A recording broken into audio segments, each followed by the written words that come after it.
Okay. What's going on, everybody? My name is Mang, and we're going to be doing another Let's Read of an RPG book. Yeah, it might devolve into a solo RPG. We'll see, but at the very least, I want to read. I want to read through and take a look at something. Last time we did this, we looked at Adventurer Conqueror King system, which was very fascinating, very extensive, very hefty, perhaps too hefty. And ultimately, I felt like the combat and some of the rules just kind of perhaps bogged down the fun for most groups. You know, it's a conflicting system, to be sure. This time, however, I want to continue to delve into the OSR because Axe is technically, I think, considered to be an OSR game. A lot of its rules and everything are very much based on old school D&D. But this is old school essentials. And as the name might imply, this is meant to be, in a lot of ways, just a reproduction of many of the sort of classic original rules. So this is what usually is called a retro clone, and there are multiple of them, and obviously they're all a little different because none are direct clones. From what I understand, OSE is kind of meant to be just a cleaned up, reorganized version of the BX rules. But that's just for the classic rules, which is this book here, 297 pages. And again, if you need a little bit of a history lesson for Dungeons and Dragons, because that's what this is. It's Dungeons and Dragons by a different name. D&D was originally released in 1974. That's OD&D. And no one really much plays OD&D. I'm sure there's probably some retro clones based on OD&D, but I don't know. It's not talked about much in the OSR community. Because it's OD&D was very basic, very simple, and it was kind of based a lot around the Chainmail, the miniatures war game. Not really a great product. But in 1977, then, there was Advanced Dungeons and Dragons. And this is really the proper release of D&D. This is where you get the monster manual, player's handbook, DM guide. I mean, these are all like classic Dungeons and Dragons, you know. So that's AD&D first edition. And this included, you know, all these supplements and stuff. You start getting the paladin and the druid and the the bard and the ranger. That's where the game really came together. But then alongside that, there was a different game. And that was written by a different writer, actually.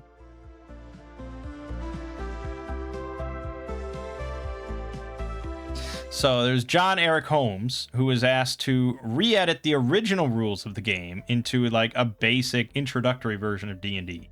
And that became known as the D&D Basic Set.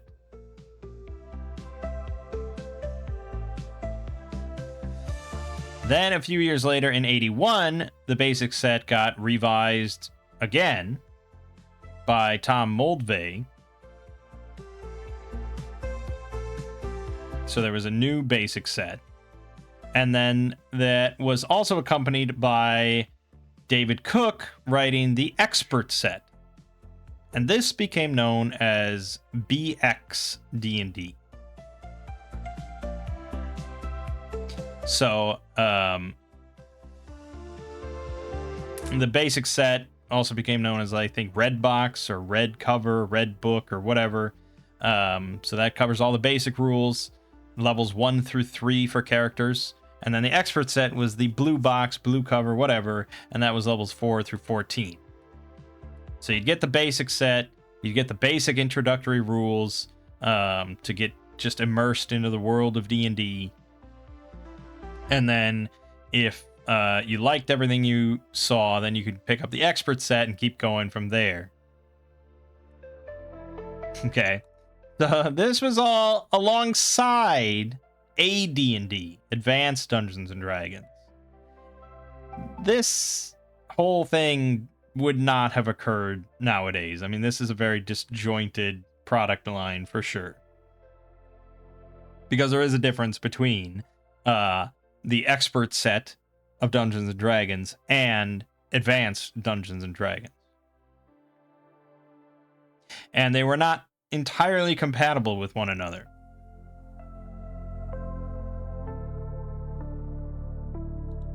So, probably more than a little confusing. But, in the modern day,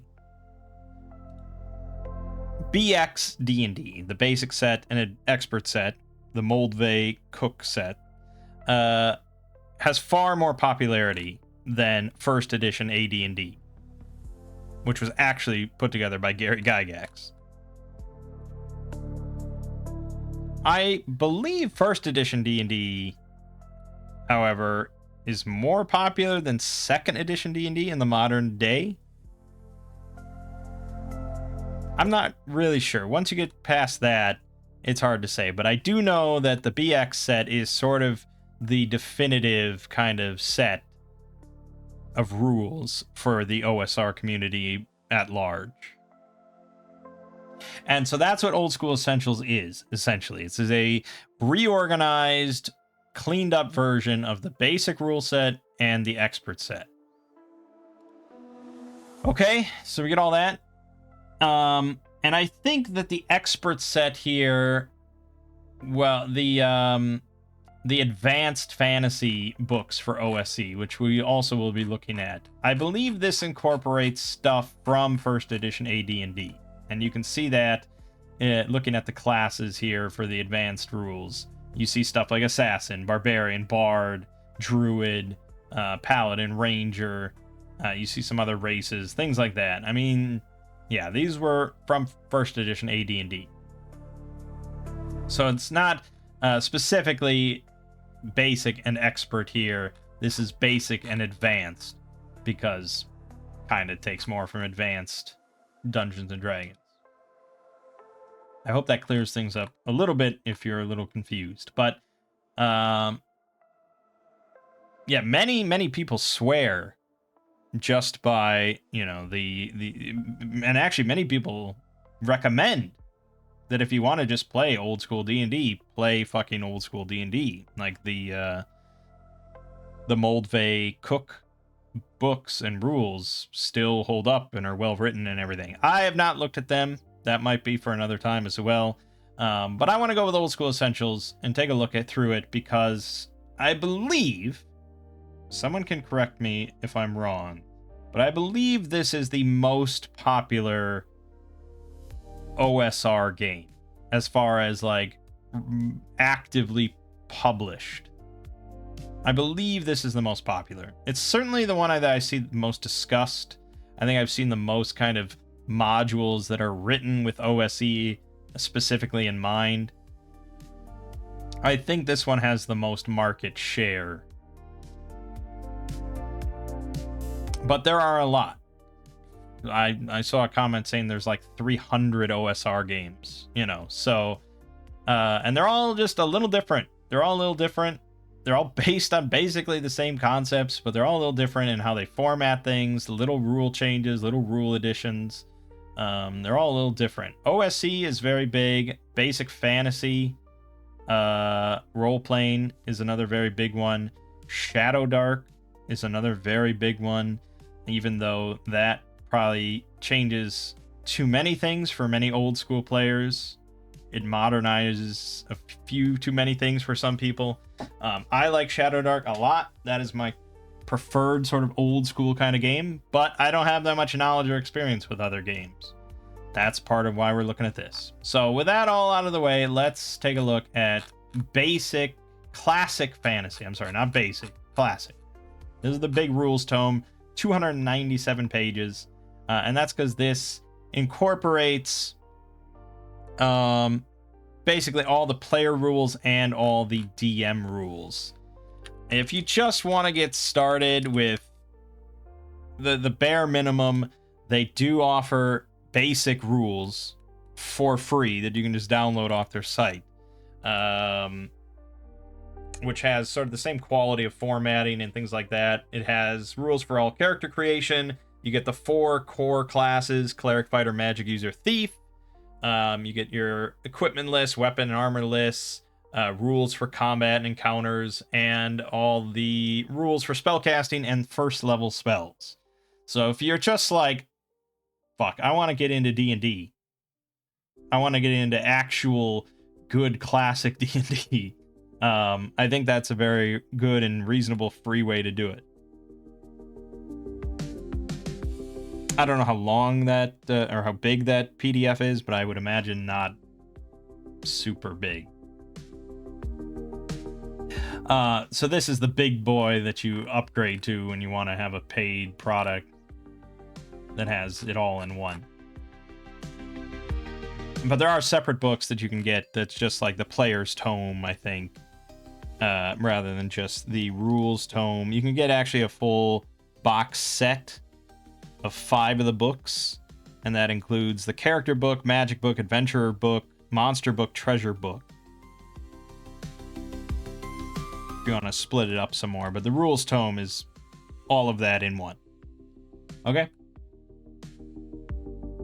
What is Old School Essentials? A role-playing game of fantastic adventure where players work together to overcome fearsome monsters, sinister plots, and deadly traps in search of wealth, power, and glory. And there you go. I mean, that is the stated goal of the entire game and your campaigns and all that. Work together to overcome fearsome monsters, sinister plots, deadly traps for wealth, power, and glory. Yeah, compare that to Act's stated sort of goal, where the intent is for you to become conquerors and kings in charge of vast armies and nations. This is definitely more in line with what most people do in D&D. So this is an old school role-playing game styled after the beloved games of the 70s and 80s. It's relatively rules light, where the rules are kept simple in order to let imagination and fast-paced action take the spotlight. OSC specifically is a streamlined rules set, with the books carefully structured for maximum usability during play. And it's a modular game that can be easily expanded for play in many different fantastic genres and game worlds. So they recommend, if you're new to RPGs in general or new to just old school style games, there's some documents you can read online. Principia Apocrypha and the Quick Primer for Old School Gaming. And it makes a very special note that if you're used to ascending armor class, there's an optional rule.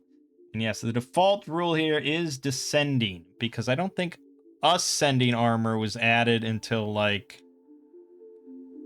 2nd edition AD&D.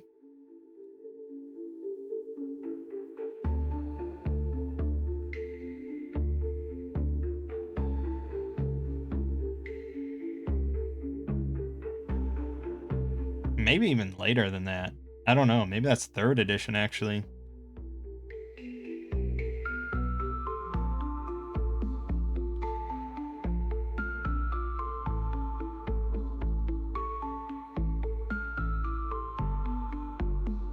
I don't remember exactly when it was added, but it was relatively late. in D&D's life. But now it's just like, yeah, everyone's used to it, and that's what a lot of modern gamers are used to. And that is what I am used to. I have no real interest in figuring out descending AC and using attack matrices. In theory, I'm not like against it, but it's just like, why? Why is descending better?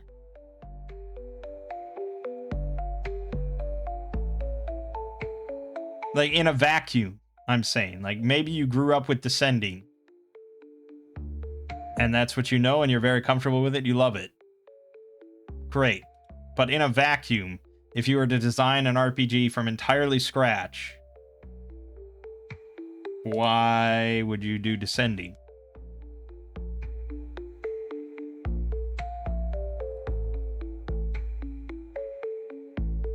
I don't know. Again, I guess I am also bi, because I grew up knowing about ascending AC. I mean, Baldur's Gate and stuff had descending. I just didn't understand it. I just knew that a +3 sword was better than a +1 sword, and plate armor was better than leather armor. So I didn't have to think about numbers. Anyways. Okay, so then we go into fundamental elements of classic fantasy gaming. Danger and reward of adventure are most commonly found in two types of locations: wilderness and dungeons. Pretty clear. The rules assume a setting where PCs come into contact with the fantastic, otherworldly, weird, and wonderful. Treasure, monsters, magic, and sentient species.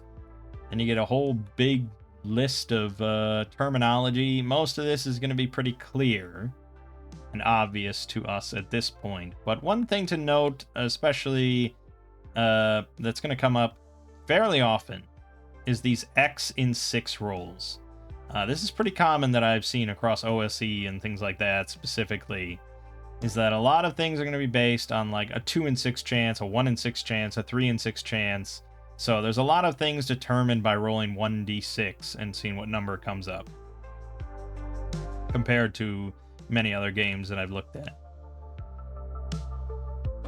Alright, so go over what we get in this book, blah, blah, blah, blah, blah, blah. Everything's compatible, blah, blah, blah. None of the rules presented in any of these books are to be taken as gospel. Any can be expanded, altered, or removed. This is called house rules. Beginning players are advised to play with the rules as written for some time. Compatibility. Obviously pretty extensive. 100% compatible with the 1981 edition of the world's most popular fantasy RPG, known as the BX edition. Decades of adventures are at your fingertips. There's also compatibility with other BX games. They won't name any, because that would be crazy, but yeah, any other OSR game, broadly compatible. Other editions of D&D, such as first edition D&D, AD&D, also largely compatible. So on and so forth. Yeah, that is a big appeal of the OSR. Alright, stats. The usual. Nothing really new to go over here. XP. Doesn't really state it there, but XP pretty much exclusively comes from treasure here. Returning treasure to civilization. There is alignment, lawful, neutral, or chaotic. Pretty simple. You have HP. HP, if your number reaches 0, the character is dead. Rest or healing can restore lost hit points, but never above character's max hit point total. So yes, this is old school. You hit 0, goodbye. Thank you for playing. Please grab your next character sheet. That's it. I can't say I like it. I mean, I get it, but I can't say I like it. You know, obviously it's meant to heighten the idea that you are not superheroes. You are not extraordinary individuals. And even at high levels, you can just get pummeled and just die. I mean, yeah, death is a certainty. You're going into dangerous locations. That's how danger works. I get it, and I also get that you're meant to be attached to your character insofar as it encourages you and incentivizes you to make smart decisions. And if a game is less lethal and you have a lot more leeway when it comes to danger, you are less incentivized, less forced to be smart about what you're doing. I get that, but a little leeway would be kind of nice. And that's why I actually liked Axe sort of mortal wound system. It's like you drop down to 0, you're probably dead, or you're probably going to be like horrifically maimed or something like that. You're probably going to retire your character anyways. But if someone very quickly gets to you and very quickly heals you or something like that, there is a chance that you will recover with only scarring or like a missing finger or something like that. And I don't think Axe is really less lethal. I don't think it really disincentivizes smart play and clever play rather than just charging in and killing everything. So, yeah, I can already tell you that if I ever were to run OSE for a group or something like that, I'd probably just steal Axe Mortal Wound system entirely. Rather than just, sorry, you're 0, you're dead. Next character. And while we're at it, since I know this is going to come up soon as well, when you make a new character here, you are starting at level 1 with 0 HP. Done and done. So not 0 HP, 0 XP. So not only do you die instantly at 0 HP, but your new character is a level 1 scrub with no experience whatsoever. So I'd also probably steal Axe rules for the reserve fund of XP, where you can just spend money on parties and shit to put into a reserve fund for future characters, and the heroic funerals, where the rest of the party can spend money on a lavish funeral to provide XP to the new character. Because I know for a fact one issue that these kind of old school games do, where you exclusively get XP from treasure recovered, is that they don't have great ways to spend that money. They don't have any money sinks. And so being able to just put it in an investment or something for potential future characters, so they don't have to start out as a complete scrub, is just good. But that's exactly what they're saying here, is of the flexibility of a game like this. You can change any fucking rule you want, as long as it makes you and your group happier. All right. Just get that out of the way. Armor class. So by default, armor class determined by your armor and your dex. Lower armor class scores are better, so bonuses decrease your AC and penalties increase it. So, yeah, that's a descending armor class. And then along with that, you have your THAC0 number.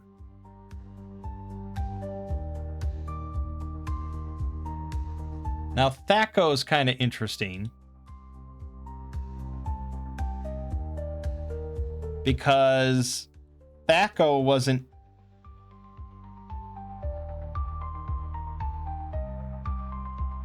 introduced, I don't think the word THAC0 appeared anywhere in early D&D. I'm pretty sure it came from like 2nd edition. Yeah. So THAC0 itself came from 2nd edition, but obviously just an evolution somewhat of 1st edition and the attack matrix tables and stuff like that. And so this uses THAC0, which is to hit AC 0. And again, if you watch my videos on Axe, I think this whole concept is somewhat clear to understand. You have a number, you have a target number based on your class and your level to like hit a target that has no armor. And that's, or actually, Thaco is to hit AC 0, which is a really good armor. I think Axe actually does that whole concept a little better, where you just have your general attack throw. This is to hit anything, and then armor class just adds on to that number, so you have to roll higher. Thaco is to hit AC 0, which is a very good armor class, because an unarmored character here has an AC of 9 with this descending rules. So we could skip ahead a little bit to look at an attack matrix, I guess. We just want to look at the fighter here. So they have a Thaco of 19 at level 1. That means to hit someone, to hit a target that has an AC of 0, which again is very good, they have to roll a 19 or a 20. Okay? That means then to figure out what number do I need to hit to like an AC 8? Well, you could just do the math yourself and subtract 8 from that number, so that would be an 11 or higher. Or you can go to your attack matrix, which is something that you would just have there, you know, in easy reference. You'd probably just figure out exactly at all times what, you know, what number you'd need.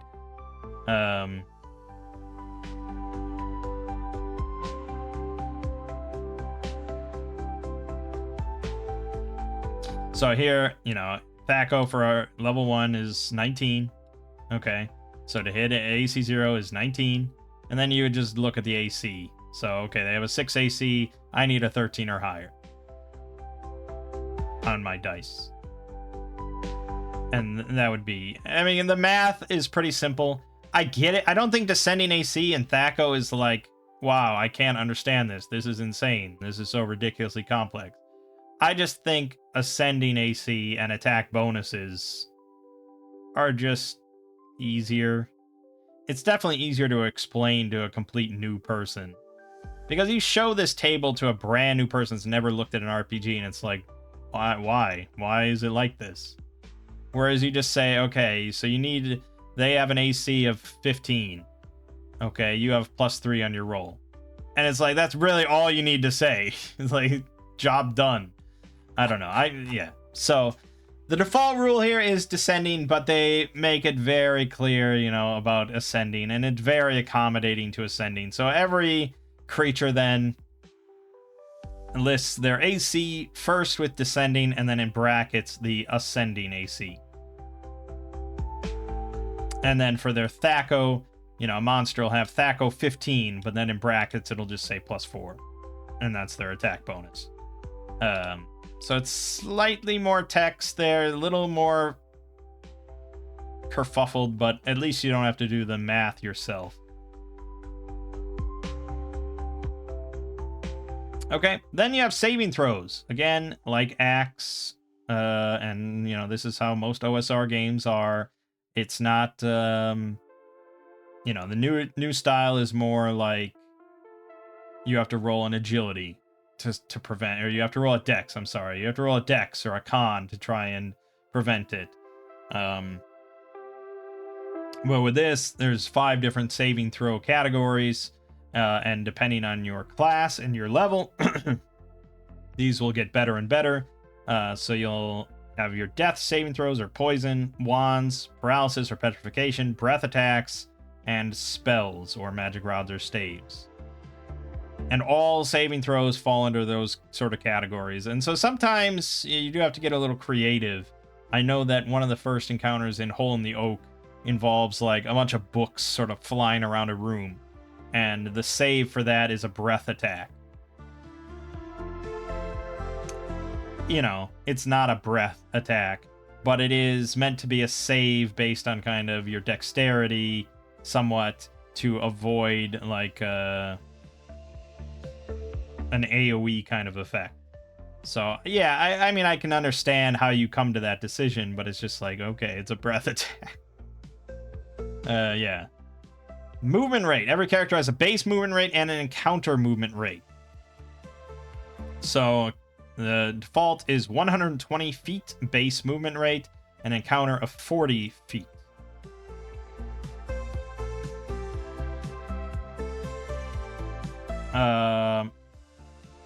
So the base movement rate is essentially for like dungeon exploration, you know, for the most part. And that is your base movement rate through a dungeon while, you know, kind of being somewhat cautious. And that's per 10 minutes. So 120 feet per 10 minutes through a dungeon, an unknown area of a dungeon. It's also determines the number of miles you can travel a day in the wilderness by dividing that number by 5. So the standard overland movement rate for a group of humans is 24 miles per day. But then when you're in an encounter, when you're in a fight, or some sort of hazardous situation, it drops down to 40 feet. All right. So then we get into creating a character. It's going to be pretty quick. This is definitely going to be fairly quick compared to a lot of modern systems with loads of options here. There's not many choices here. So first thing is roll ability scores. 3d6 down the line. That's it. No ifs, ands, or buts. The only but is if you roll extremely poorly. So you have 8 or less in every score, or you have like a 3 in something. Then the referee may allow you to discard the character and start again. But yes, 3d6 down the line. Shall we just do it? Let's just see what we get. So our first one is 11. 11 strength. Done. Then 6 int. Done. Then a 12 wisdom. 8 dexterity.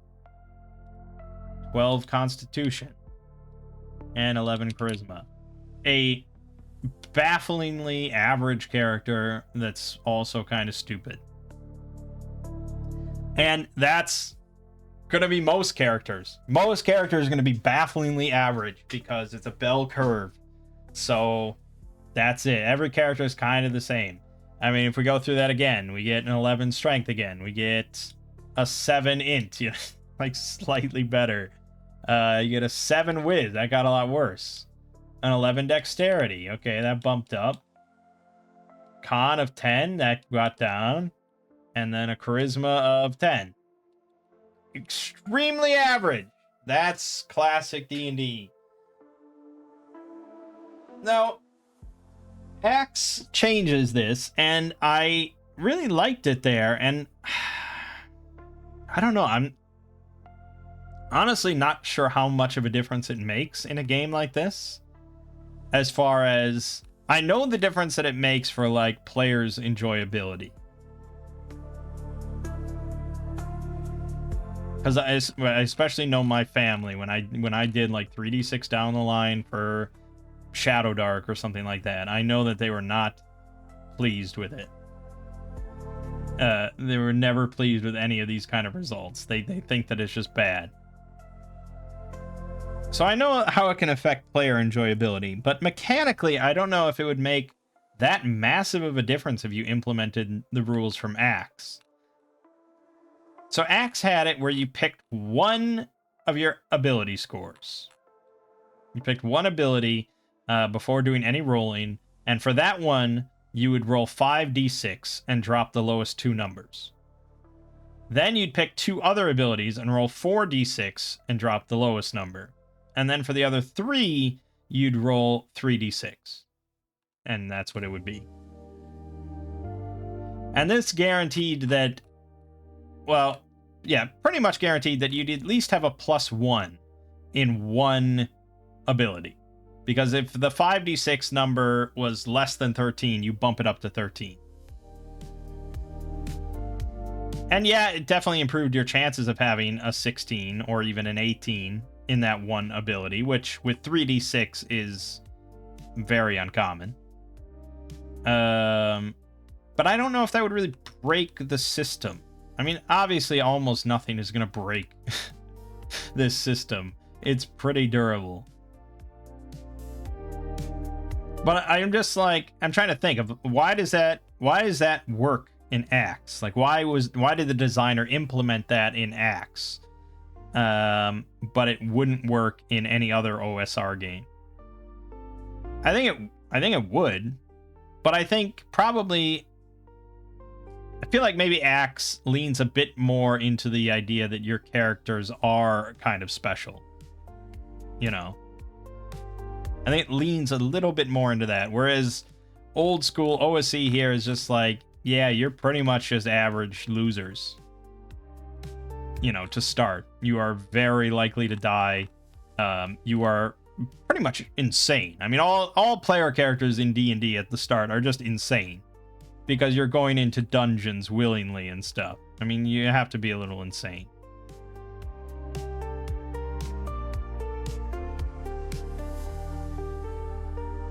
But honestly, I don't think that it breaks that much. And like I said, just makes players a lot happier. Because the way it is with 3d6 down the line, that basically determines, without your control, what class you're playing. I think there's a rule here for adjusting the numbers, though. You can raise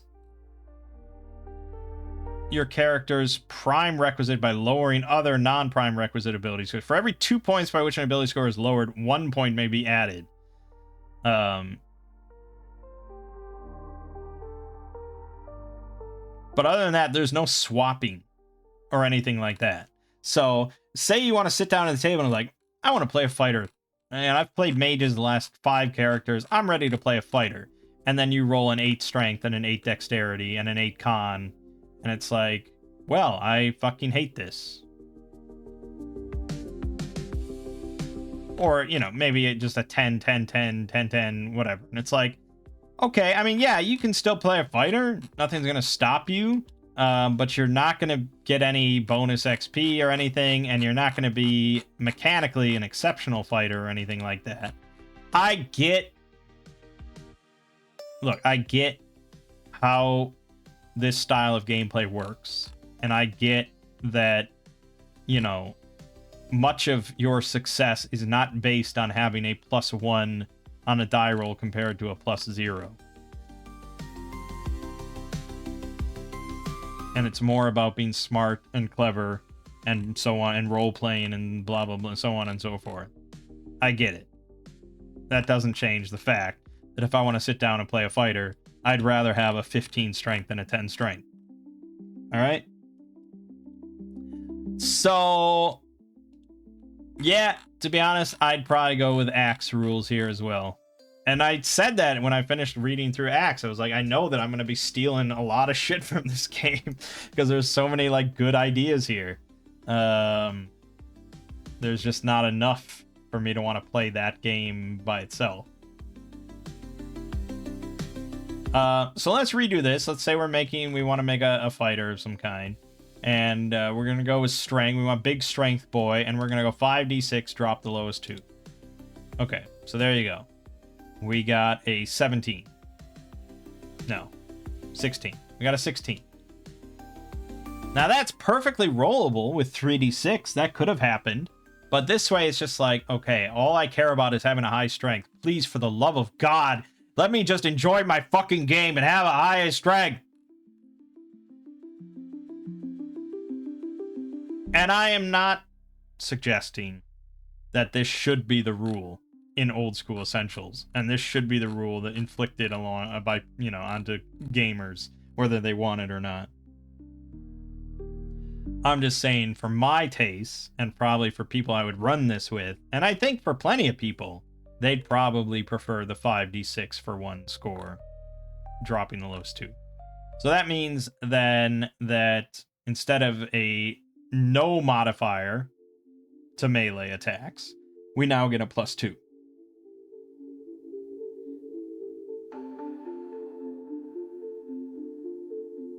And yeah, when you're dealing with enemies that have like 3 or 4 hit points, that is fairly significant, you know, for sure. Because that number at +2 is applied to both your attack and damage with melee weapons.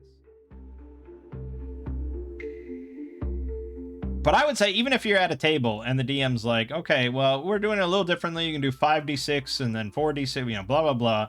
And if you were like, nay, I do not like that, I will roll 3d6 down the line. I don't know why the DM would be like, no, you must suffer and be casual like the rest of us. Like, go ahead.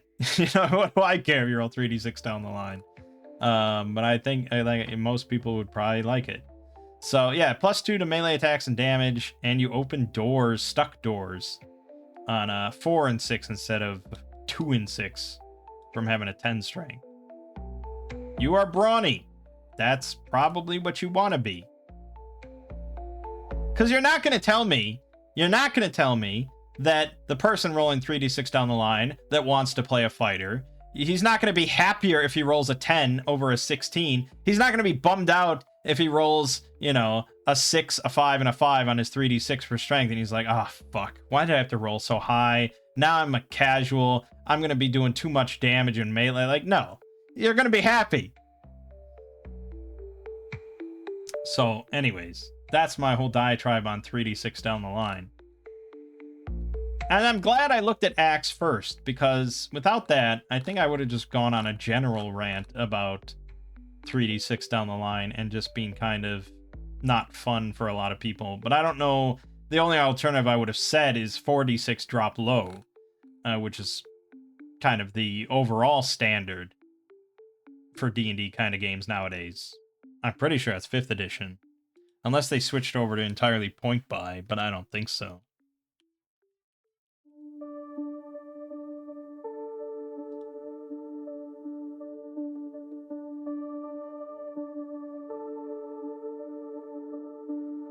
Let me just see. No, they do 4d6 drop low. And then you get to assign to which ones you want. Or you can just use an array. Okay.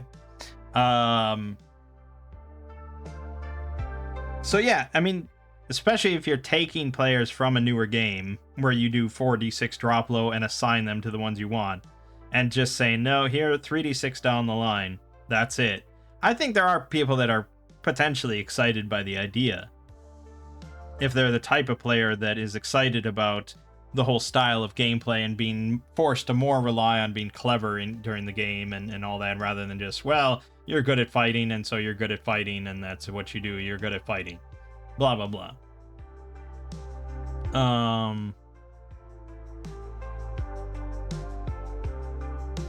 4d6 drop low also just kind of pushes the idea that the characters are special. They are unique. They are on the road to being superheroes compared to just 3d6 down the line. I think this method that we're using here is more akin to just like, you're relatively average, but you're good most likely at one thing. And that's why, you know, you are capable. Anyways, so with that in mind, then we would do probably 4d6 drop low for dex. So that got us a 14 dex. Pretty good. And then also constitution. Oh, very nice. So then we got 15 constitution. Then for the intellect 3d6, 13. Again, that's very possible. 12 wisdom and charisma 15. Holy shit. All right. Now, this character, again, it's not broken. It's not overpowered, really. This is an entirely possible character to get with 3d6 down the line. You're definitely above average. By far, you're ahead of the curve in every way. Because the average of 3d6 is 11. So all of mine are above 11. This is certainly a very uncommon character that we got. If you were just doing 3d6 down the line. But as we saw when I was making axe characters, most of my characters were not that special. Even with the 5d6 one, a couple of them just had like a 13. So, you know. Alright, so we did that.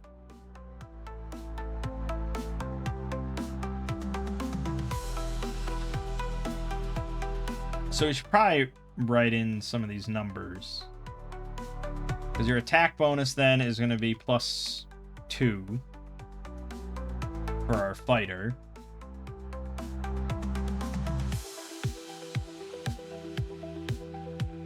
Our con mod is going to be +1. Okay.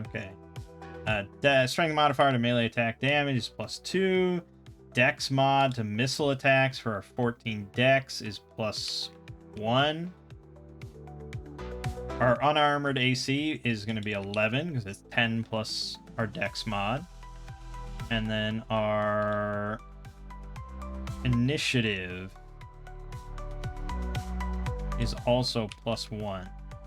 Our charisma modifier to reaction rolls is a +1. So we just got a +1 in a lot of things.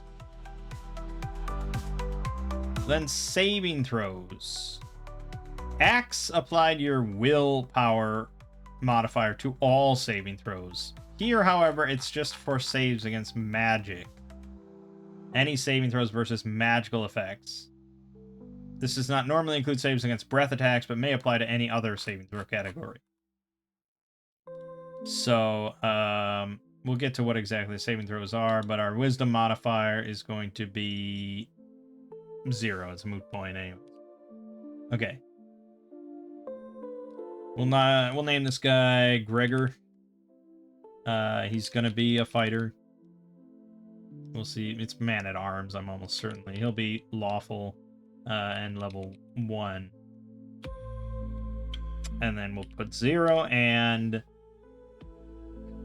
it depends on, I believe it's probably gonna be the same. It's gonna be 2000 XP maybe to level up the fighter. Okay, so 2000. But then, much like Axe, you get a bonus based on your prime requisite. So it's going to be strength 16. He gets 5% bonus XP.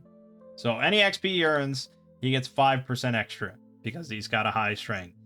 Again, I know that this is how it was in the old days. It just seems kind of insane. Because especially with 3d6 down the line, it's like, well, you were just lucky. You were just lucky, and now you have a better life because of it in multiple ways, including just leveling up faster to be even better than everyone else. It's just crazy to me. But those are the rules. So rather than adding 5% on to every amount of XP you get, it's easier to just subtract 5% from the threshold you need. So 2,000, 5% of 2,000 is 100, right? So instead of 2,000, I'll just put 1,900 there. Okay. Then intelligence modifier, we do have a +1, so we do get an additional language that we get to speak. So we can speak Common and Elven, I suppose. Also, open suck door 4 and 6. Don't think anything else is going to be modified here based on our attributes for the moment. So alignment, blah, blah, blah. You know all about alignment. Here's all the other languages. They even include alignment languages. Holy shit. Man, oh man. That is a very... Normally a very lesser known rule. I had no idea it even existed until I saw a video that Spoony made about alignment languages. And I can't believe they implemented it because it just seemed so insane when Spoony was talking about it. But yes, all intelligent beings know a secret unwritten language of gestures, signs, and code words associated with their alignment. This secret language allows beings of the same alignment to communicate. Insane rule. Absolutely insane. That means that every lawful character in your entire setting knows the secret code words and gestures for the lawful alignment. And so you can just walk up to someone, and if you think that they're not a lawful being, you just give them the little gang sign, and if they don't return it, or if they don't say, acknowledge it or something like that, uh-oh. they're probably chaotic and evil, and you should cut them down where they stand. I don't. It's just so I can't believe it's here. This is ridiculous. I would never implement this in a million years in my setting because it just raises far too many questions than it helps out with. It's ridiculous.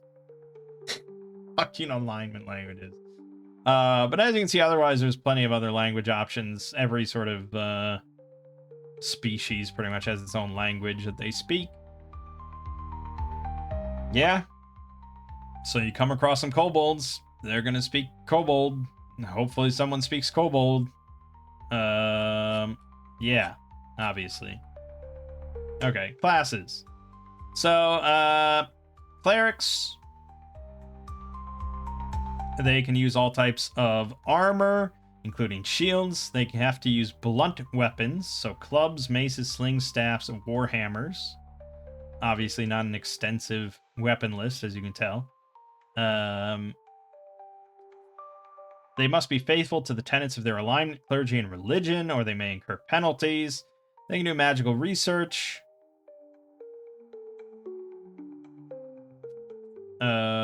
They don't get spells until 2nd level, actually. But they can use magic items, magic scrolls, spells on their spell list, and use items that may only be used by divine spellcasters. So, and then they get... Yeah, and then they get turning undead. So you roll 2d6, consult the table, comparing the roll against the hit dice of the type of undead monsters targeted.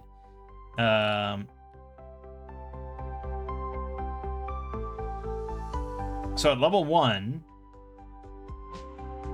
against hit dice 1 monsters. So unlike Axe, it doesn't differentiate between different types of undead. This is just based on hit dice. So assuming you're against level 1 skeletons, you need to roll 7 or higher on 2d6.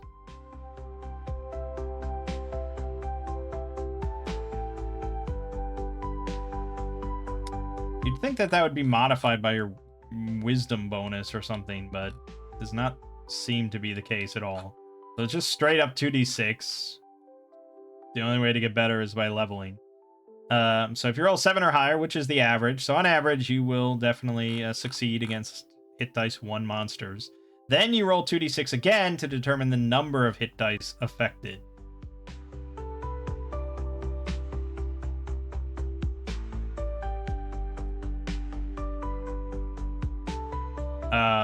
So by default you turn them, which means that they will flee if possible and will not harm or make contact with the cleric.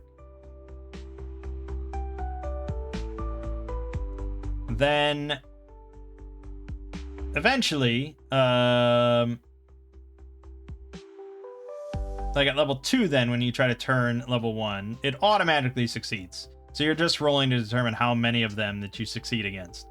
And eventually at level 4, you start just automatically destroying hit dice 1 monster undead. Just outright shrekking them. And then as you level up, you start really being able to just decimate plenty of low-level monsters. But the number of hit dice never goes past 2d6. So it's always just 2d6. Okay. So that's clerics. And then it says after reaching 9th level, you may establish or build a stronghold. And it attracts followers. So these are, you know, original rules. I mean, Axe obviously goes into insane more detail about everything, but it is based on the original rule.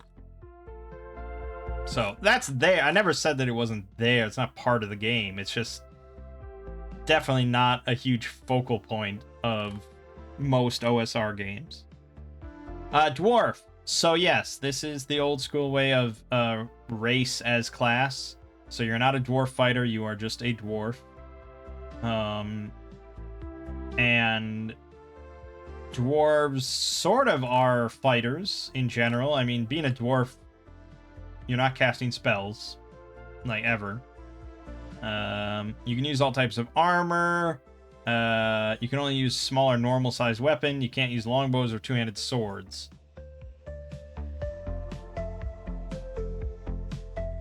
You have a 2 in 6 chance when searching of being able to detect new construction, sliding walls, or sloping passages. A 2 in 6 chance of detecting non-magical room traps when searching. You get infravision. 2 in 6 chance of hearing noises when listening at a door, which is not the default, I guess. The cleric didn't get that. So if a cleric listens at a door, he just can never hear anything. As usual with the OSR, you tend to follow the fiction. So yeah, I mean, if someone's shouting on the other side of the door, you can all hear it. There's no roll there. But this is for when there's obviously a chance or a good chance that the noises are minimal enough that most would not be able to hear it. It's just dwarves are a little better. They got better hearing, so they might be able to hear it. Okay, dwarf's pretty simple. Elf, also a class. Elves are kind of, gish. They're good at fighting and good at spellcasting. Or they can do both, at least. So they get arcane magic. They start level 1 with 1 spell, so they get a spell just like a wizard. Pretty good. But you do have to have... So you have to have at least an int of 9 to be an elf. And then your prime requisites are both int and strength. But there's no strength requirement. But for your XP bonuses, which you kind of want... And I suspect that's part of why they have these XP bonuses. It's like kind of incentivizing you to go... you roll up your character entirely randomly. And it's like, oh, I really want to play a fighter, but I just rolled a 16 int. So maybe I should go with a mage instead, so I can get my more XP. I don't know. I don't think that's really a great way to run a game.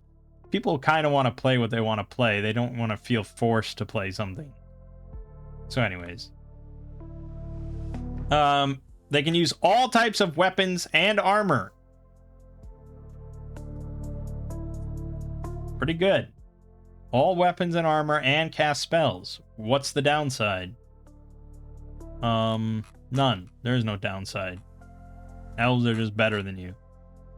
I mean, they have a d6 hit die, but that's still not really that... Okay, the downside is their max level is 10. That is the downside. That they, instead of coming up with some other better mechanical downside, they're just like, fuck it, they can't level up as much. Still, they're pretty good.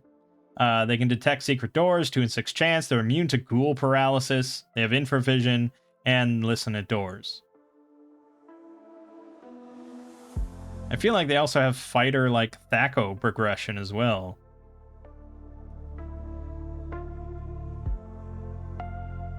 No, not quite.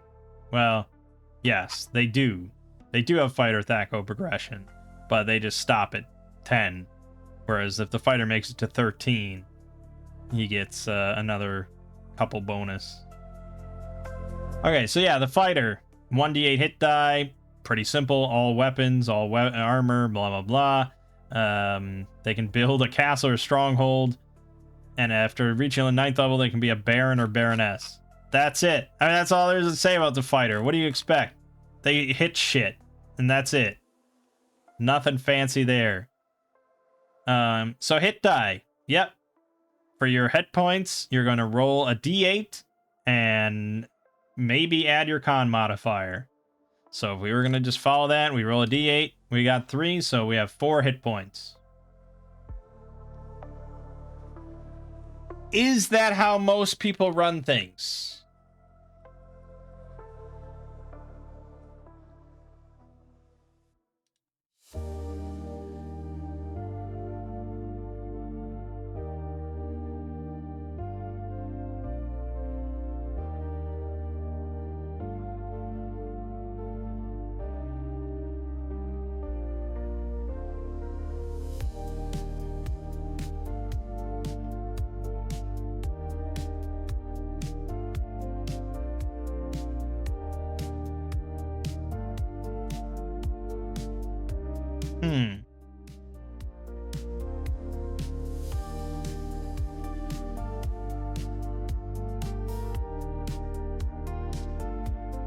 I mean, it's hard to say.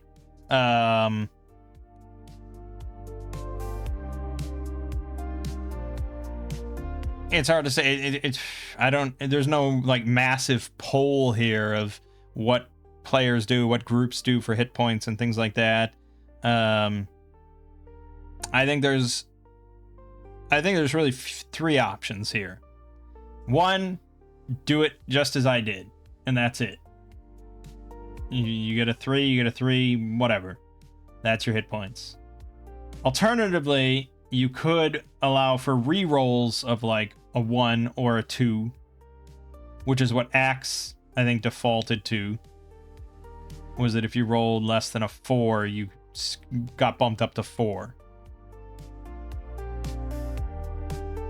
So no matter what, I mean, you're not dying from like stubbing your toe. Then there's also another common rule, which is you start at your max for your hit dice. If it's a D8, you start at 8, and then modified by your con, in which case we'd have 9 HP. It is certainly a difference. I mean, the difference between 1 HP and 9 HP doesn't sound like that much, but it is pretty big. Because if you can survive 1 hit or maybe 2 hits, that is massive, especially if you have die instantly at 0. That being said, I do think plenty of OSR players just go as the dice go, and if you have 1 HP, you have 1 HP, and you have to be smarter and cleverer than everyone else, and much more cautious. And I think a lot of this is going to depend on the type of game you want to have, because players are going to play quite a bit differently if they have 1 health versus if they have 9 health. You're going to get a lot of players that sit back with crossbows as much as possible and prod every little inch of the dungeon for danger, because anything could just kill them instantly.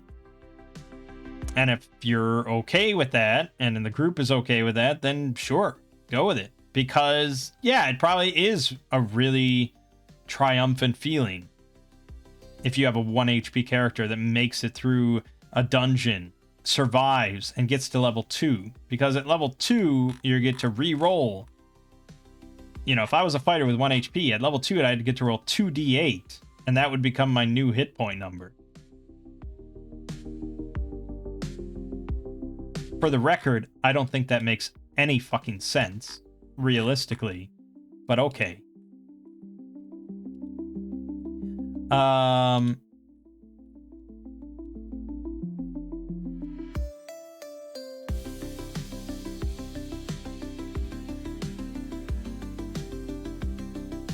They even have an optional rule of re-rolling 1s and 2s.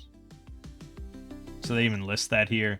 Interestingly, they don't list an optional rule to start at max, which Axe did do. But again, Axe leans a little bit more towards higher power, because that means in that game you had a minimum of 4 no matter what by the default rule. Which way do I lean? Well, like I said in Axe, I lean towards starting at your max health.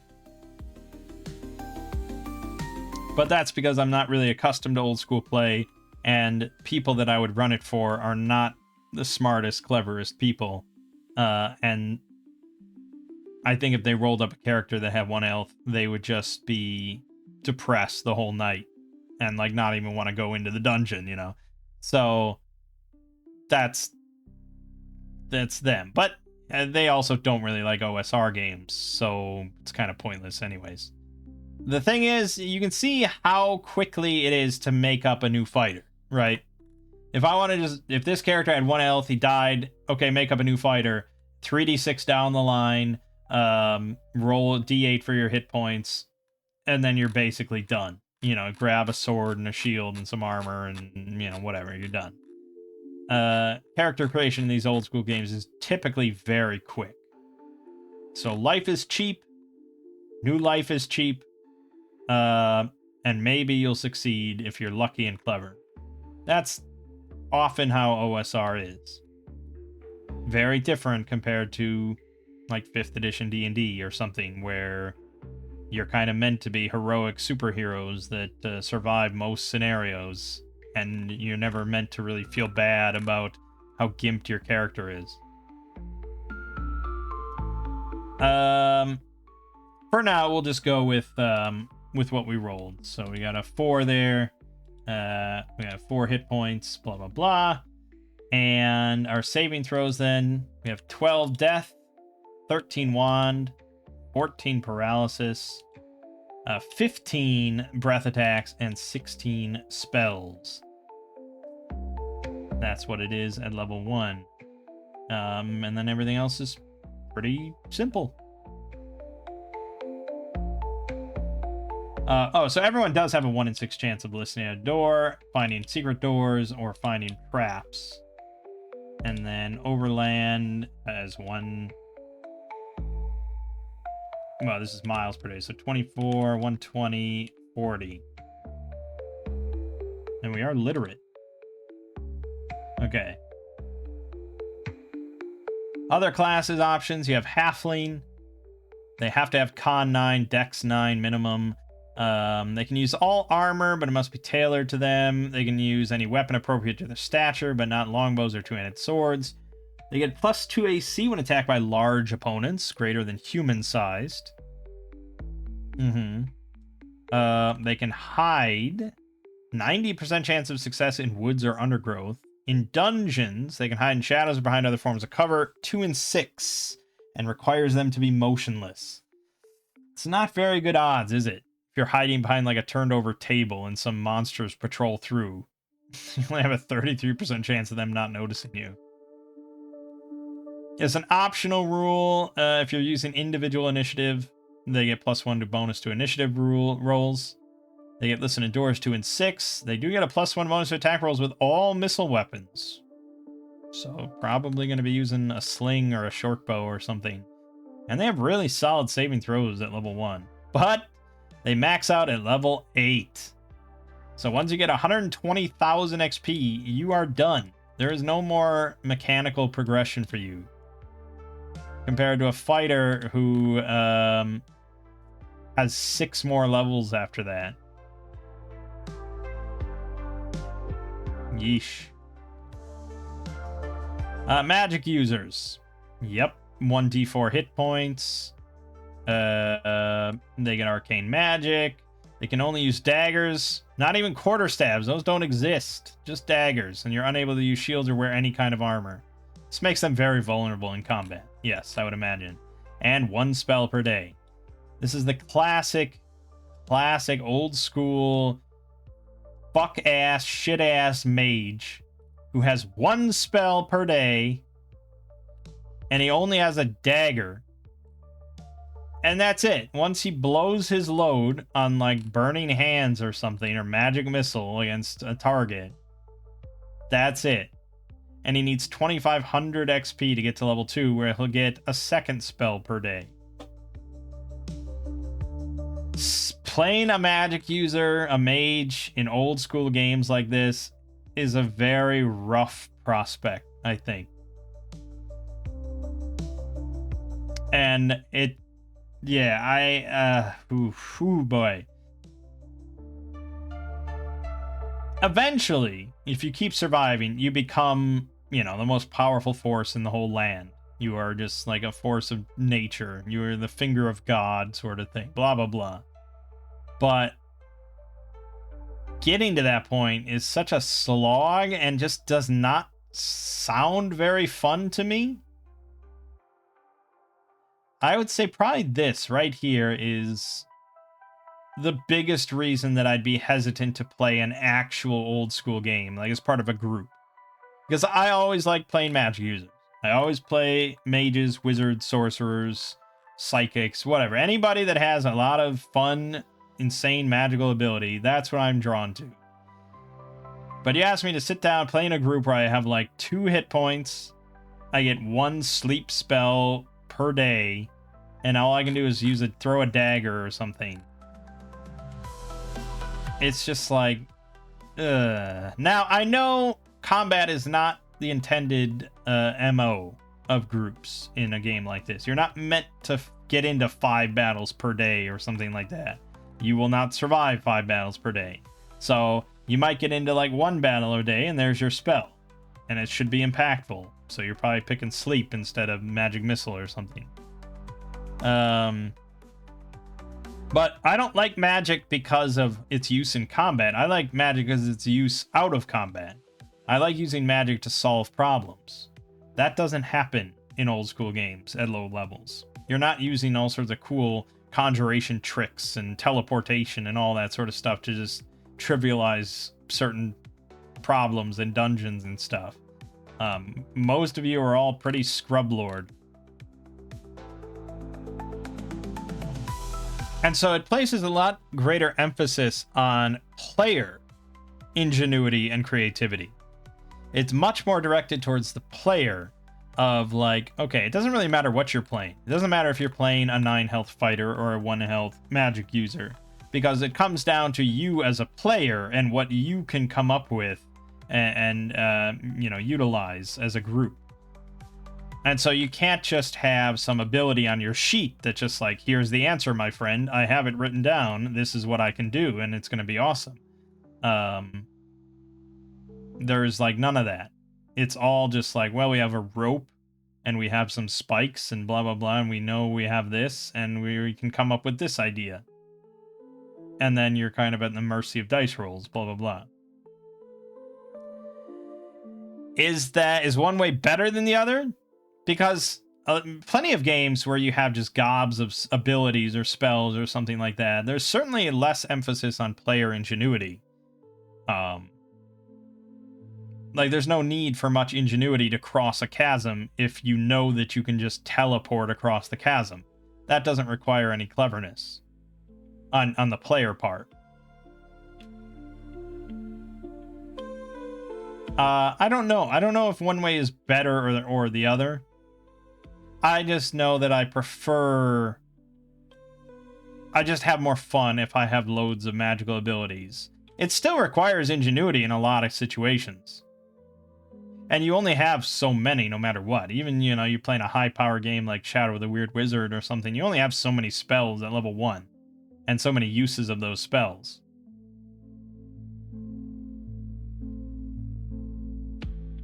I mean, yeah, if you pick a mage in Shadow of the Weird Wizard, level 1, and you maximize the most possible castings of spells you can get, you could cast 12 spells per day. And depending on what you pick, that could really make combat a fuck ton easier for the day, or you could solve plenty of problems using spells throughout the day. It's very opposite end of the spectrum. But that's what I like. I like just having all that at my fingertips.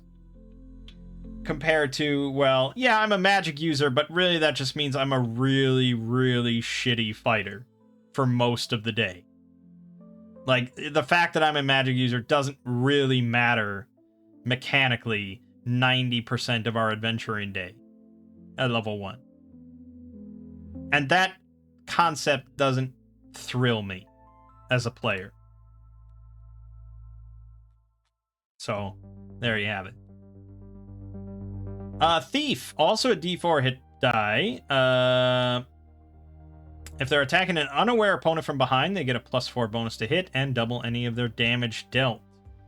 Now, for all Axe hullabaloo about just an insane amount of rules and complications and things like that, I will say that is somewhere where the backstab idea shined a bit. When you introduce enemy facing and player facing, and you can actually be at the rear of an enemy, and you know that you're at the rear because they're facing the other direction and they're engaged with someone. There's no ambiguity there about if they're unaware of you and if you can backstab or blah, blah, blah. I know for a fact that this text right here is ambiguous.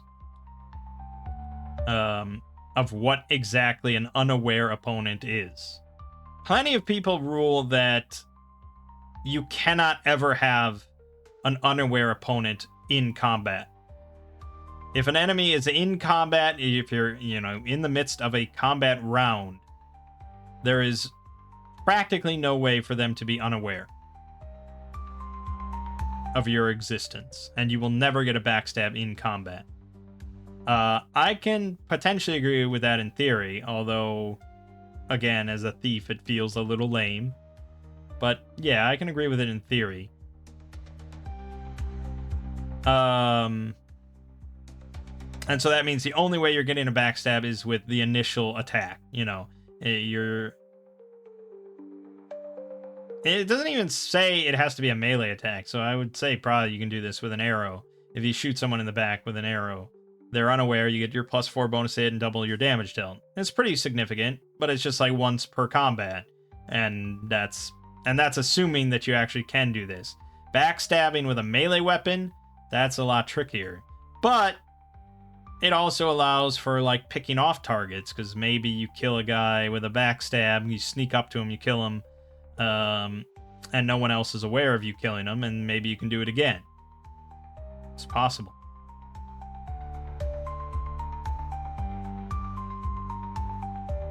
I'm not surprised that it's written this way and blah blah blah, and it's that simple of an ability, but I would probably agree that, you know, shut down any sort of potential shenanigans of players trying to hide in combat and get another backstab off of. Just no, it's not happening.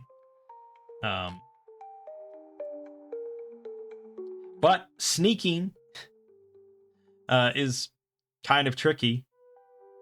So this is, you have to roll moves silently. And it's not based on their awareness or anything like that. It's just based on a roll, which is a D100%. So it's a D... yeah. Most of this could be broken down to a D20. But not all. Some of these are not even numbers like that. But yeah, so you have a 20% chance of moving silently at level 1. Which means that on a D20, if you wanted to calculate that, you'd have to roll a 17 or higher. So that's your odds of moving silently at level 1, which is pretty shitty. And this has definitely brought up plenty of discussions over the years that I've seen of like, does that mean that no other character could ever move silently? Because I'm not a thief in real life. I feel like if I really tried, I could move pretty quietly. It wouldn't be silent, maybe, but I could move without being noticed by someone. You're telling me no human in history other than a thief has snuck up on another human? You know, it's sort of ridiculous. The way that it was explained to me, or that I saw, was that anybody can attempt to move quietly and try and sneak up on somebody. But the thief is more akin to almost a supernatural, where they are actually moving silently, like no sound whatsoever. That's all a nice thought and a decent explanation and a decent expansion of a thief being special in a way. The problem is none of that is explained here at all. And none of that is mechanically represented. As far as this is displaying, it's just a thief has a 20% chance to move silently.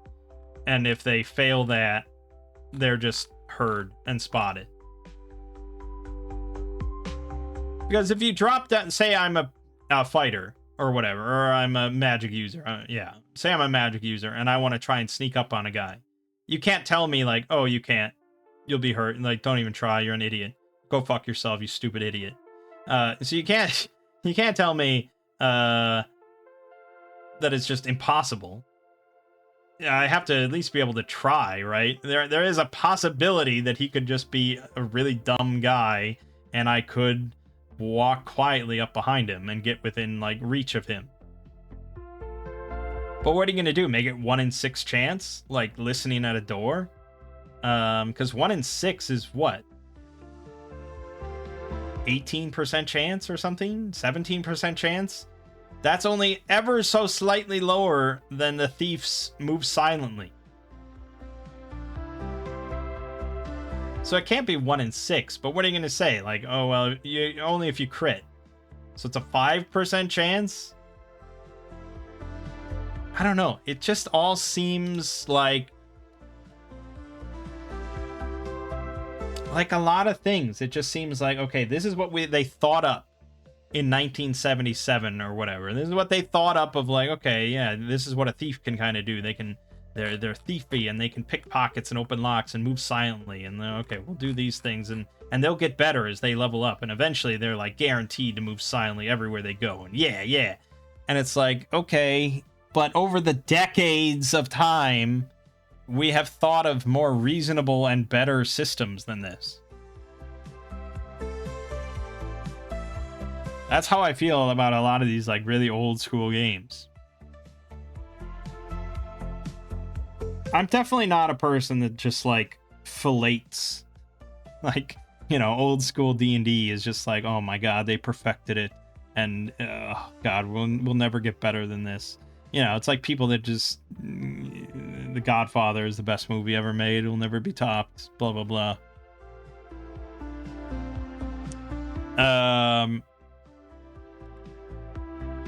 So on and so forth.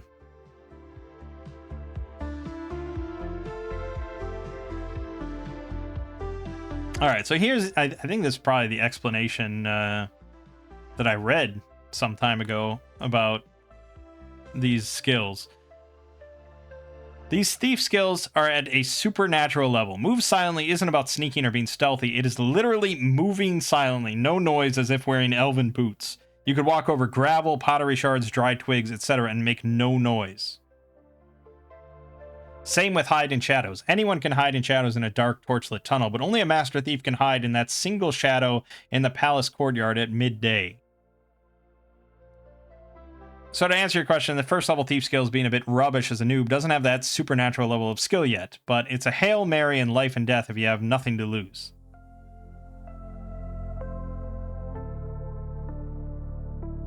Other classes can't try these thief skills. Anyone can climb a cliff or scale a castle wall with time and the right gear. Anyone can try and sneak up on guards and be stealthy. Anyone can hide in darkness or lots of shadows, but only a master thief is going to scale the glass tower, defeat the wizard's traps, glide ghost-like silent and unseen past his guardians, steal his precious tome of spells, and escape without anyone ever even knowing he was there.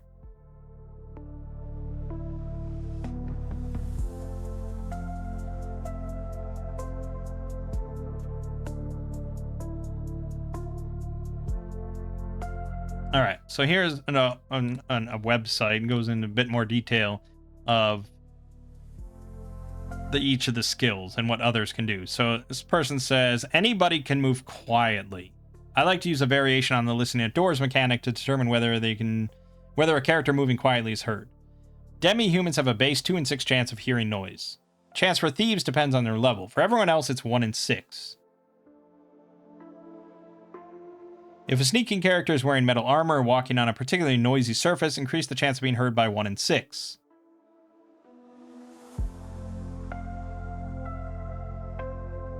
Okay. Yeah, this all seems more like how I would run it if I was going to go with, you know, like an actual old school system here.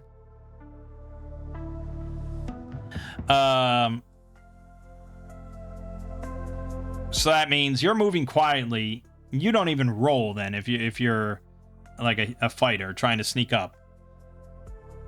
If you're trying to sneak up on a goblin, they have a 2 in 6 chance of hearing it. If you're wearing metal armor or walking across twigs or something, then it's like a 3 in 6 chance. The thief, however,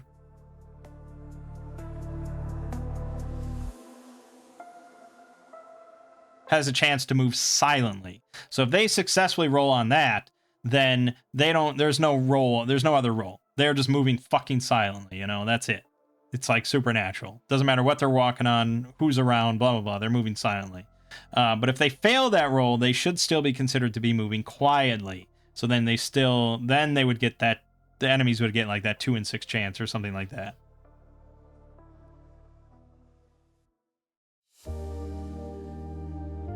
And they even bring up a bit from an old school module, X4, that says characters will first have to dispatch the guard. Since he's not watchful, the characters will be able to surprise him on a 1 in 3 if they creep up on him, so a 2 in 6 chance. Okay. Yeah, I think that overall is a lot better. It says for open locks and pickpockets, those are thief-only skills. Those are actual, like, skills that are required to do the activity.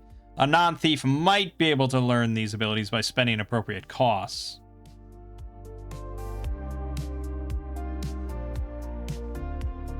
And hide and shadow, anybody can hide. Hiding is an all or nothing thing. Thieves, however, have a chance to hide in shadows.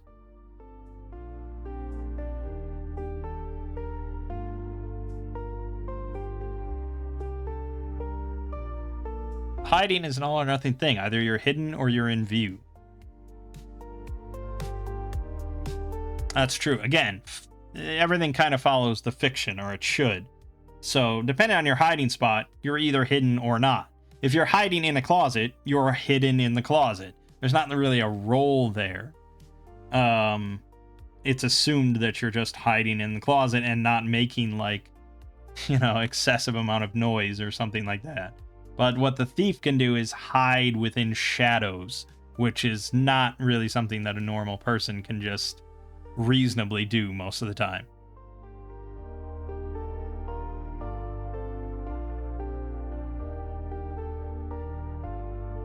Halflings have a similar ability, 2 in 6 chance of hiding in shadows. Is that what it said, or does it just say hiding for these? Oh, can hide in shadows or behind other forms of cover. I think that's a little vague. I get the hide in shadows, but if I'm behind a turned over table, I feel like 2 in 6 is pretty low odds of someone spotting the halfling behind the table in the corner. So that just seems unfair. I probably would just wave that and just like, yeah, you're hiding behind the table. I don't know. It seems like a weird ability. But okay, I think, yeah, in general, that's how I'd go with thief abilities. And I think, honestly, the book really should just go with this explanation and just put that in. But that's not what the original text was. This is like just an interpretation that seems logical and seems good and positive.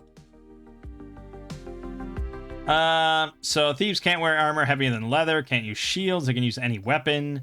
They can read non-magical text in any language after 4th level with 80% probability. They can use scrolls after 10th level with a 10% chance of error. And that's all the classes in the default game, in the base classic game.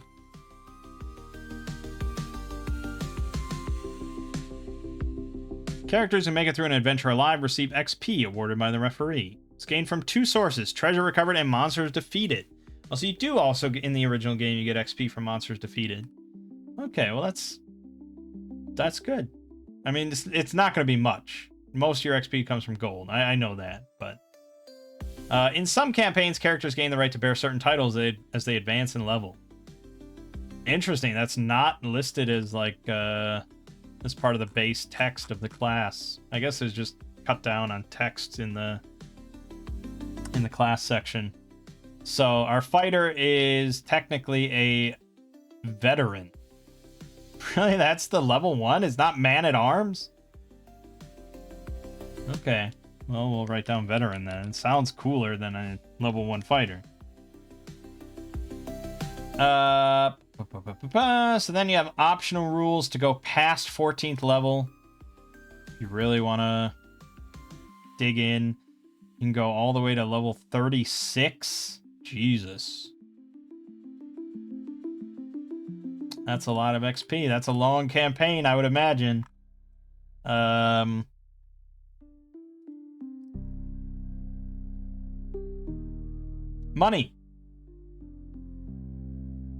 It's the usual conversion, I'm sure. 1 gold piece is 10 silver. 1 silver is 10 copper. 1 electrum is 5 silver. And 1 platinum is 5 gold. So just like Axe. And that's to ensure, broad compatibility with modules and blah, blah, blah. It's very nice when you don't have to convert money. And players begin with 3d6 times 10 gold pieces. So there's no like equipment kits or anything like here. You do have to pick out your equipment. I think that does slow down character creation a little bit.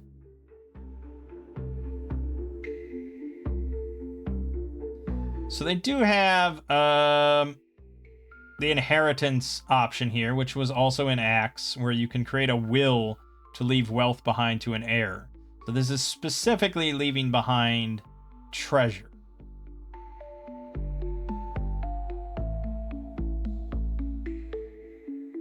And since it doesn't state that you get XP for inheriting that treasure, I assume that that's not the intent. It's just money. It's taxed at 10%.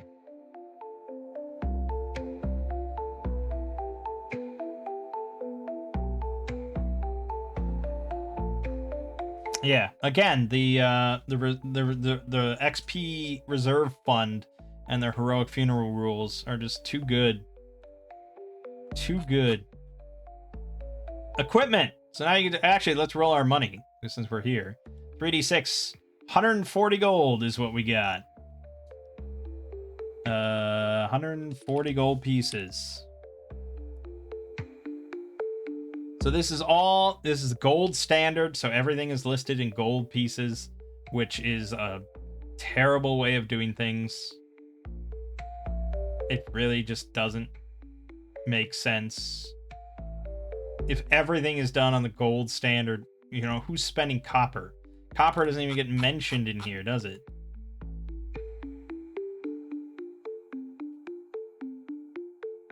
Doesn't even get mentioned. Like, who's dealing in copper? Why is it in your game? Yeah, I don't like that idea. But it's like it's simple then. It's like you don't even worry about copper because it doesn't matter. Basically, I mean, you might dip into silver. I'm sure there's prices somewhere for like the price of a flagon of ale or something. I mean, maybe they mentioned that. We really dive into some section, some maybe in the advanced, the referee's tome for the advanced fantasy. Maybe it's got, but it's like, yeah, you know, all those charts, nothing is cheaper than 1 gold. So you're not really breaking anything up into silver. And it does make things a lot faster, like when you're just making a new character or something. You don't have to worry about anything like that. I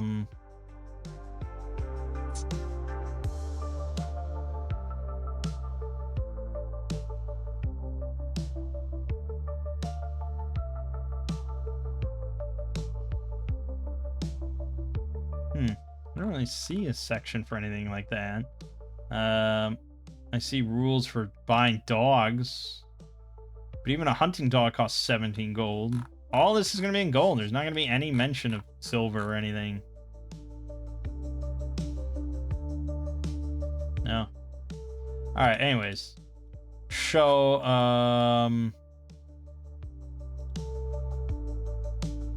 let's see here. If we want to outkit our dude. So we want some weapons. We want some armor. And encumbrance. So encumbrance is an optional rule. So by default, you don't have to give a shit about how much you're carrying.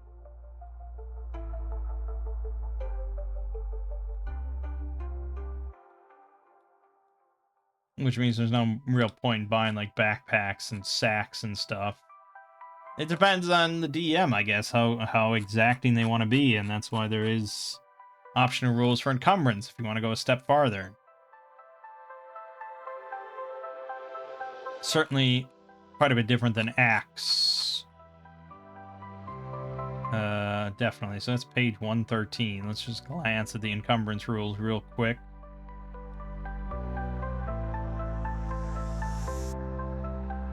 So you're tracking weight and bulk, encumbrance of treasure, blah, blah, blah.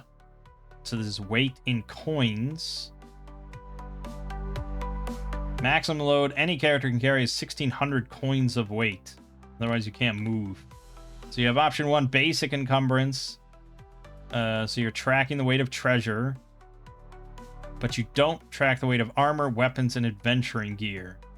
And your movement rate is determined by the type of armor you're wearing and whether you're carrying a significant amount of treasure as judged by the referee.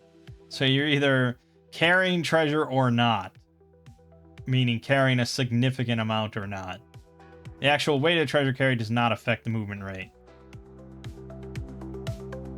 Well, it is very basic. And it's almost so basic that it's like, why even bother? So if you're wearing light armor without treasure, you are already encumbered. You're already at 90 feet compared to 120.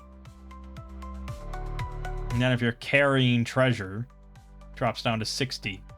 So that means heavy armor, carrying a significant amount of treasure, you're moving in combat 10 feet around. That's pretty slow, man. Pretty damn slow. Otherwise, detail encumbrance, you are tracking the weight of your armor and weapons, and miscellaneous adventuring gear. And then you're tracking a more specific number based on coin weight.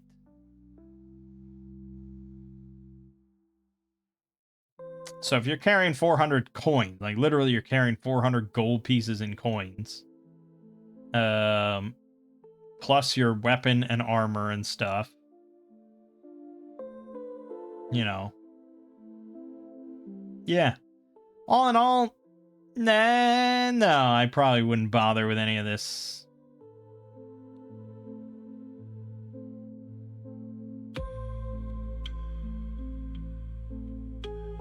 Yeah, I probably wouldn't bother with any of it, to be honest. Most of the time, I don't really care. Most of the time, I just wish my players would pick up more treasure or find more treasure than they are. They're just constantly oblivious.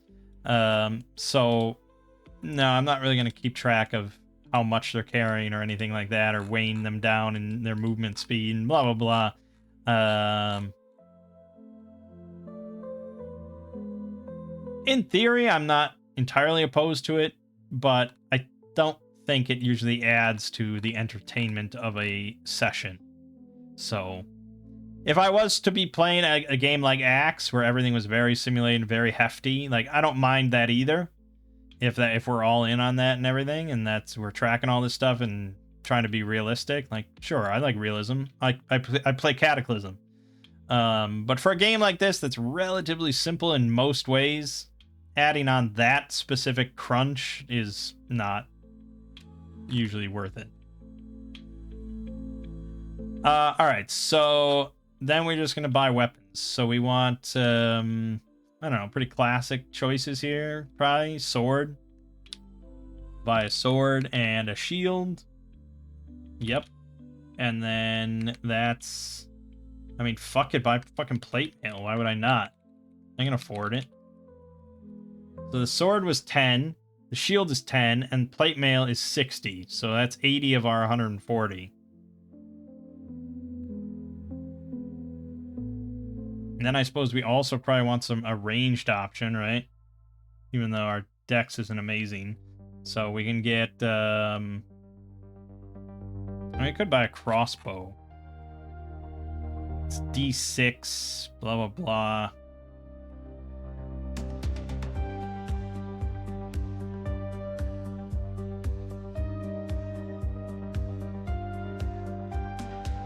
I mean, why would I buy a crossbow exactly?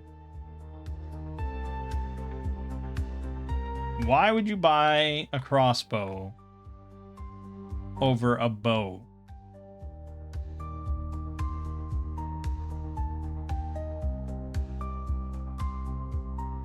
So a crossbow, compared to the longbow, let's just compare that. Same damage. The crossbow does have slightly farther range, which is wild. But they're both two-handed, and the crossbow has to reload every other round, so you can only be fired every second round.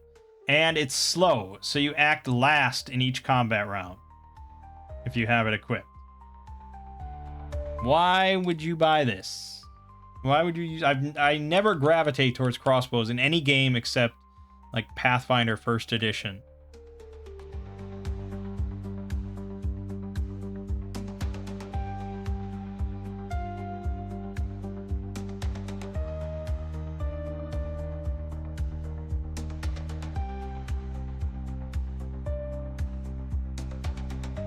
Can't even really find like discussion about it. Oh, here we go.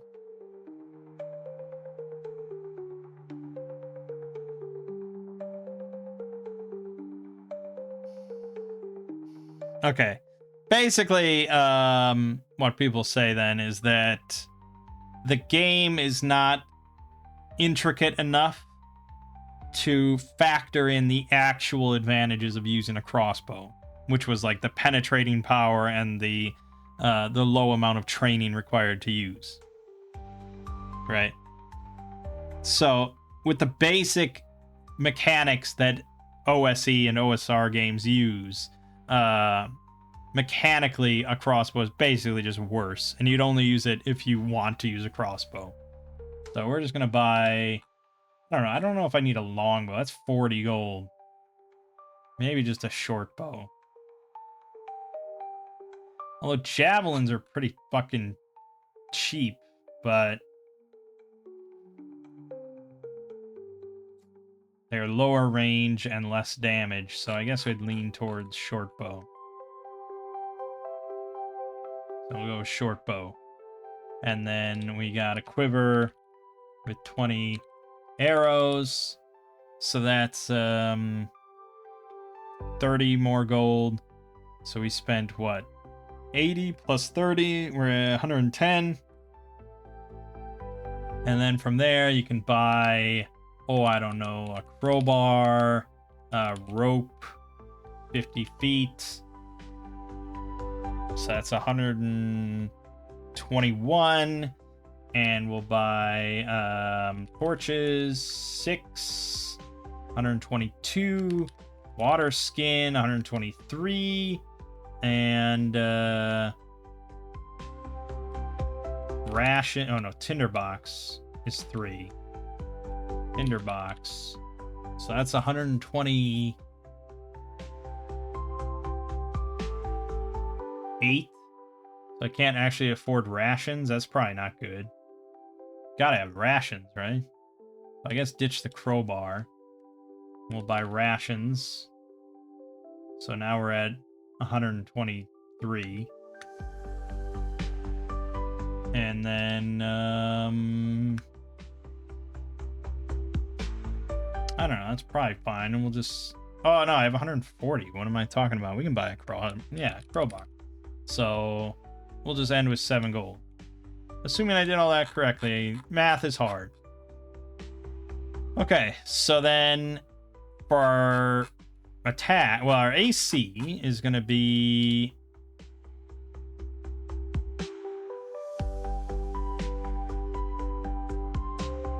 It's modified by Dex plus 1. So we have a 17 AC. No, plus 1 from our shield, too.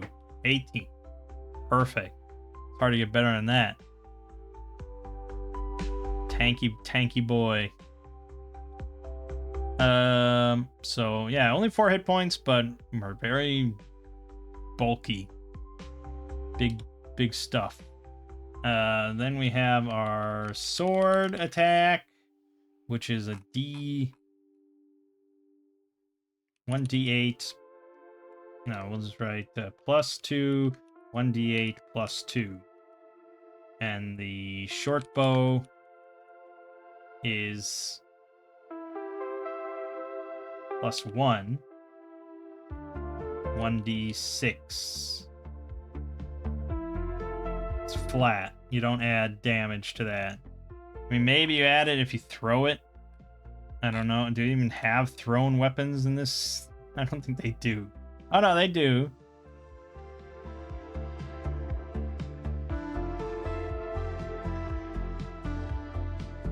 Wait a minute. Oh, hold on. If you're shooting or throwing in short range, you get a +1 to hit. That's good to know. That's a real sneaky little thing to put there.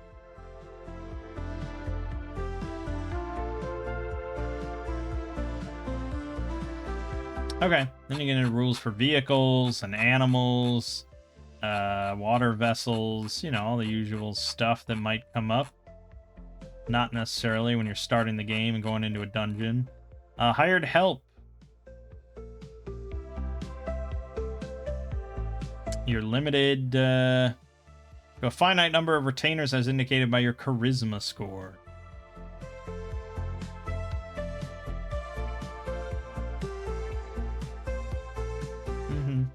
Yeah, I mean, again, Axe goes into far, far more detail here.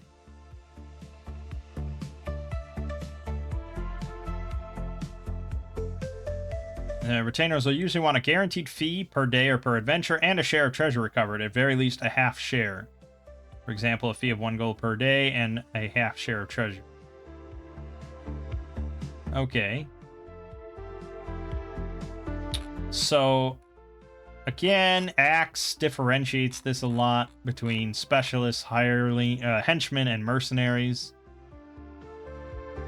I think a retainer is basically just a henchman, so this is anything from a torchbearer to, like, a fellow, you know, knight that's going to go in there with you. So then you got to roll your reaction.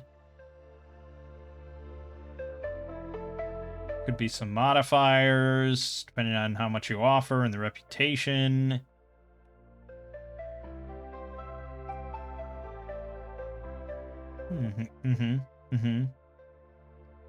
They acquire XP, but they get half XP, blah, blah, blah.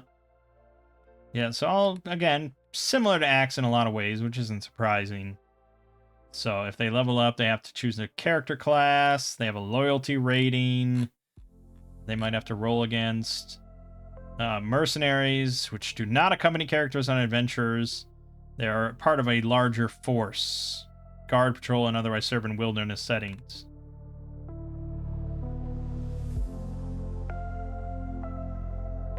So those just get flat wages per month, but during wartime, all these numbers are doubled. And this rate includes food and basic gear. And a, you know, a little list. So if you want to just hire an army of peasant mercenaries, that's 1 gold piece each per month. But obviously they're not very good. They have unarmored AC, low morale, no weaponry, I'm sure. Yeah, unarmed. So you'd have to spend a lot of money to outfit them, and then they're still shit. And they don't even gain XP.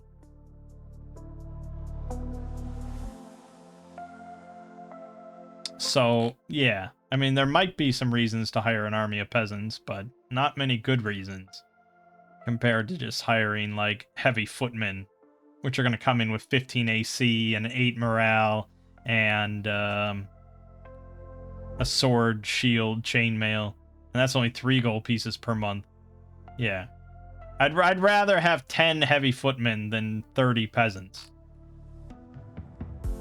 Maybe. And there's specialists. These are, you know, the more talented individuals, non-combat stuff. Alchemists, armorers, blacksmith, navigators, sailors, tinker tailors, soldier spies. Most of them charging quite a bit per month, except for oarsmen.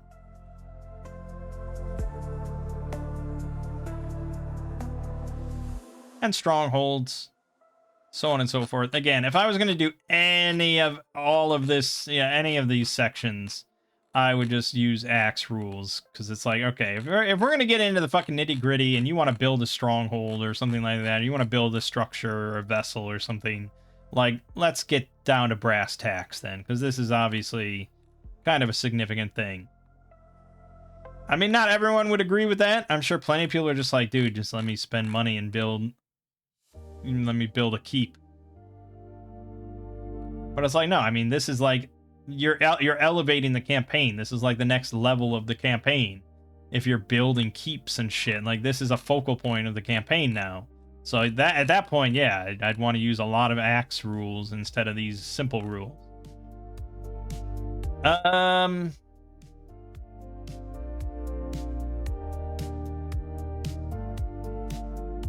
All right, yeah, we'll look at spells next time. It's always a good dividing spot to take a break. So we'll look at spells next time, and we'll probably whip up a few other characters, and yeah, I don't know, maybe we'll do like a little very simple dungeon or something with these rules. Ideally something written with OSE specifically in mind, although again, that doesn't really matter. We could run anything. We could run any OSR little dungeon, but I don't know. We'll see. We'll see what I find. But for now, my name is Mang. This has been Old School Essentials. I'll see you fine folks in the next part.